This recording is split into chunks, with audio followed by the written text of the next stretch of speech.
ওদের দেশটাকে একটা মহা দুর্যোগের মধ্যে ঠেলে দিয়ে লক্ষ লক্ষ কোটি কোটি টাকা অপচয় করে খরচ করে বেতন ভাতা সুযোগ সুবিধা নিয়ে এক লোক আলী রিয়াজ বিশ্বজয় করা, সারা বিশ্বে পরিচিতি পাওয়া বাংলাদেশের সংবিধান বিশেষজ্ঞ আইনজ্ঞ তাদেরকে বাদ দিয়ে, এবং আজকে থেকে 55 বছর আগে এই সারা পৃথিবী কাঁপানো অসংখ্য আইনজীবী বা সংবিধান বিশেষজ্ঞ যারা বাংলাদেশের সংবিধান লিখেছেন, সেই সংবিধানকে ছুঁড়ে ফেলার ইচ্ছায় শুধু লোভ থেকে, শুধু লোভ এবং আমেরিকান পারপাস সার্ভ করার জন্য একটা কমিশন দেশটার মধ্যে আগুন, একদম আগুনের পুরোটা জ্বালিয়ে দিয়ে তিনি চলে যাচ্ছেন। আলী রিয়াজ বাংলাদেশে থাকবেন না, এটা সবাই জানে। আলী রিয়াজ খুব দ্রুততম সময়ে তার বিশ্ববিদ্যালয়ে ফিরে যাবেন এবং তিনি ইলেকশনে থাকবেন কিনা, ইলেকশনে তিনি ভোট দেয়া এই বাংলাদেশের নাগরিক হিসেবে অধিকার মনে করেন কিনা, এটা আপনারা দেখতে পাবেন। আমাদের ধারণা খুব সহজ পরিষ্কার, আমরা জানি তিনি বাংলাদেশের নাগরিক হিসেবে তো কিছু করেন নাই। তিনি অন্য দেশের নাগরিক থেকে ধার কর্য করে এই দেশের মানে বাঘা বাঘা আইনবিদ সংবিধান বিশেষজ্ঞ তাদেরকে পাশ কাটিয়ে তাকে আনাই হয়েছিল এই অপচয় মৎসব এবং শেষতক একটা গণ্ডগোল, একটা ভেজাল লাগিয়ে যাওয়ার জন্য, এবং সেই ভেজাল লাগাতে সম্পূর্ণ সফল হয়েছেন আলী রিয়াজ এবং তার গুরু এই সরকার, অন্তর্বর্তী সরকারের প্রধান উপদেষ্টা ডক্টর মোহাম্মদ ইউনূস।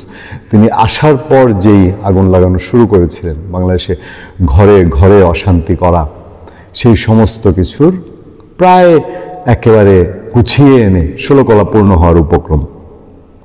আলী রিয়াজ একবারও প্রশ্ন করেন নাই যে আমাকে এখানে বসাইছেন সভাপতি সাহেব, এই বাংলাদেশের তো অর্ধেক রাজনৈতিক দল নাই।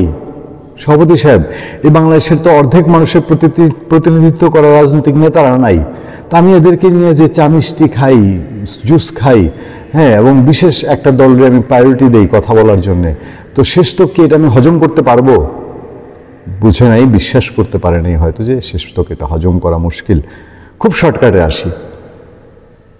আসার আগে আপনারা চলেন আমরা এই সরকারের এতদিন ধরে যিনি একেবারে ব্যর্থ সমর্থন দিয়েছেন এবং শেখ হাসিনার সরকারের সময় অনেক বেশি কোণঠাসা ছিলেন, আওয়ামী লীগ করতেন এক সময়, আওয়ামী লীগের ডাকসাইটে মানুষ ছিলেন, আওয়ামী লীগের ছাত্র সংগঠন ছাত্রলীগ নেতা ছিলেন, ছাত্রলীগের দুইবার নির্বাচিত ডাকসুর ভিপি ছিলেন, সেই মানুষ মাহমুদুর রহমান মান্না, তিনি এখন কি আফসোসটা করছেন? এটা একটা 420 হলো না যে তারা জাতির সঙ্গে এবং বিএনপির সঙ্গে বিশেষ করে প্রতারণা করেছে। তো মান্না ভাই আমাদের এখানে তো কথা বলেন, আপনাদের সামনে আছেন উনি, টকশোতে আসেন, কথা বলেন, আমাদের খোঁজ খবর যে আলাপচারিতা অনুষ্ঠান সেখানে আসেন। তো মান্না ভাইয়ের কাছে এর আগেও আমি প্রশ্ন করেছি, আমি জানতে চেয়েছি, এবং মান্না ভাইয়ের আশেপাশে যারা আছেন বা যারা মান্না ভাইকে চেনেন তাদেরকে আমি জানতে চেয়েছি যে মান্না ভাই কেন 1 বছর ধরে দেশে এত অনাচার, এত কিছু সহ্য করে নিচ্ছেন। আমি যে উত্তর পেয়েছি সেটা হলো যে সেই আওয়ামী লীগের থেকে তার বঞ্চিত হওয়ার একটা ক্ষোভ, আফসোস স্বাভাবিকভাবে যে কোনো মানুষের থাকে, তার সেটা আছে।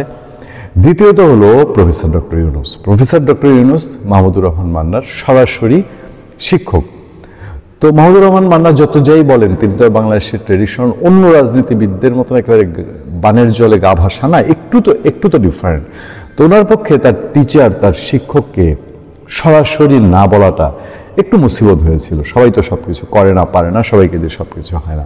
মাহমুদুর রহমান মান্না ডক্টর ইউনূসকে না বলতে পারেন নাই। অনেক সময় মিটিংয়ে গেছেন, সেসব মিটিংয়েও তিনি বাইরে কিছু বলার চেষ্টা করেছেন, আমরা শুনেছি, কিন্তু এখন এসে বোধহয় আর হজম করার নাই। আমরা অনেকবার বলেছি যে এই সরকার তো ব্যর্থ, ডক্টর ইউনূস রাষ্ট্রনায়ক হিসেবে ব্যর্থ হতে পারে, তিনি সুদের ব্যবসায় ফার্স্ট, কিন্তু দেশে এসে দেশ যে ব্যবসার পাত্র না, এটা উনি বুঝেন নাই। বাংলাদেশে কতগুলো কাণ্ড করেছে, এতগুলো দলকে নিয়ে বসে চারুটি খেয়েছে, বাংলাদেশে অনেক মানুষকে বঞ্চিত করে, অনেক রাজনৈতিক দলকে বঞ্চিত করে, অনেককে অপমান করে, যা ইচ্ছা তাই কমিশনের মিটিং, যেভাবে ইচ্ছা সেভাবে। এই কমিশন, এই যে বাংলাদেশ আগুন জ্বালানো কমিশন, এই 420 কমিশন, মাহমুদুর রহমান মান্না ভাইয়ের বক্তব্য অনুযায়ী এই 420 কমিশনের মেয়াদ, আজকে আমি 1 নভেম্বর কথা বলছি, তার আগের দিন শেষ হয়ে গেছে, আল্লাহ বাঁচিয়েছে, আলহামদুলিল্লাহ বলতে পারেন। তাহলে এটা যদি আর কয়েকদিন থাকতো তাহলে জানি দেশটার কি অবস্থা হতো। এই কমিশন সব দলের সাথে কথা বললো, মানে তারা যাদেরকে নিয়ে বসেছে মতামত শুনলো, ধরেন আমি এটাকে বললাম আম পছন্দ, সে বলল জাম পছন্দ, ও বলল কাঁঠাল পছন্দ, আমি ফ্রুট হিসাবে এটা খুব পছন্দ করি। সে সবগুলাকে বাংলাদেশের জাতীয় চয়েস দিয়ে দিল যে আম জাম কাঁঠাল সবই বাংলাদেশের মানুষের পছন্দ, মানে তার এখানে শ্রেষ্ঠত্বের কোনো জায়গা নেই। বেস্ট কোনটা? বেশিরভাগ লোক আম পছন্দ করে না, জাম পছন্দ করে না, কাঁঠাল পছন্দ করে, এটা বলবো না। সবচেয়ে বড় প্যাচটা লাগাইছে, সে জানে যে এই গণভোট নিয়ে যে বিরোধ আছে এটা নিয়ে তাকে স্পেসিফিক একটা সুপারিশ করতে হবে। এটা তার দায়িত্ব, এটার জন্যই কোটি কোটি টাকা তার হাত দিয়ে খরচ হয়েছে, তার পেছনে খরচ হয়েছে বেতন ভাতা বাবদ।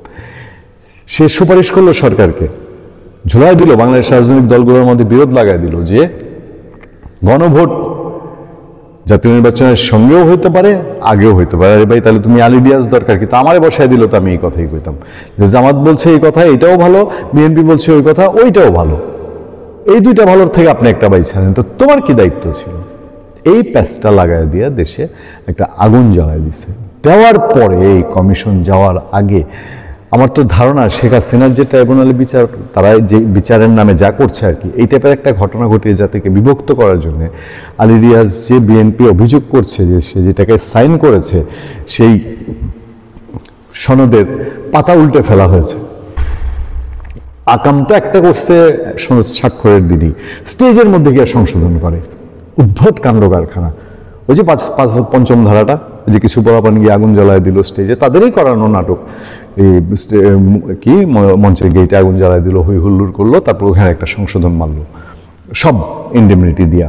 জুলাই আগস্টে যত রকম পুলিশ হত্যাকাণ্ড বলেন, সরকারি সম্পদ পুরানো বলেন, সেগুলো ইন্ডেমনিটি দিয়া। এরপরে বিএনপিকে ডুবানোর জন্যে তারা এই সনদে একটা পাতা বদলে ফেললো। মানে কি আশ্চর্য! তাহলে এই কমিশনকে আপনি কি বলবেন? এই কমিশন কোন মাপের? মাহমুদুর রহমান মান্না তো 420 বলছে, কেউ কেউ তো বাটপার প্রশাসন, বাটপার হ্যান, বাটপার তেন নাম ধরে বলে, আমরা নাম এগুলো না বললাম। এই আগুন জ্বালানোর কারণে এই লোকের উপরে কি করা উচিত বা কি হওয়া উচিত? তিনি চলে যাবেন, আমি জানি না তার টিকিট কাটা আছে কিনা, এবং চরণে বরণে কথাবার্তায় এই আলী রিয়াজকে যারা পূর্বের থেকে চেনেন তাদের অনেকের সঙ্গে তো আমাদের কথা হয়, রাজনৈতিক বিশ্লেষক, রাজনৈতিক নেতা, কথা হয়। তবে যে তৃতীয় চতুর্থ শ্রেণীর সারির লোক ছিল, আমরা তো কখনো আলী রিয়াজকে ওই মর্যাদায় দেয়নি। দেখেন না অ্যাডভোকেট ফজলুর রহমান কি বলে, যে ডক্টর কামাল যে বাংলাদেশের সংবিধান লিখেছে তার মোহরি হওয়ার তো যোগ্যতা আলী রিয়াজের নাই, আর এই লোকরে দিয়ে টোটাল বাংলাদেশের সংবিধান বদলায় ফেলছে। মানে এই লোকরে দিয়ে আসলে বদলাইছে নাকি এটা এই টাইপের একটা পুতুল দরকার ছিল? যারা করাচ্ছে বাংলাদেশকে, এখন যারা নাচাচ্ছে, যারা বাংলাদেশকে নিয়ে খেলছে, তাদের একটা পুতুল সিম্পল দরকার ছিল। সেটুকু কি মনে হয় না? ভালো থাকবেন, সুস্থ থাকবেন। আপনাদের সাথে আমি আতিক রহমান পূর্ণিয়া। সবশেষ এটুকু আশা থাকুক যে রাজনৈতিক যে বিরোধ, এটা যেন সংঘাতে পরিণত না হয়, এবং হয়তো বা ভেতর ভেতর ভেতর ভেতর কোনো একটা কিছু অগ্রগতি হয়েছে যাদের মধ্যে বিরোধ,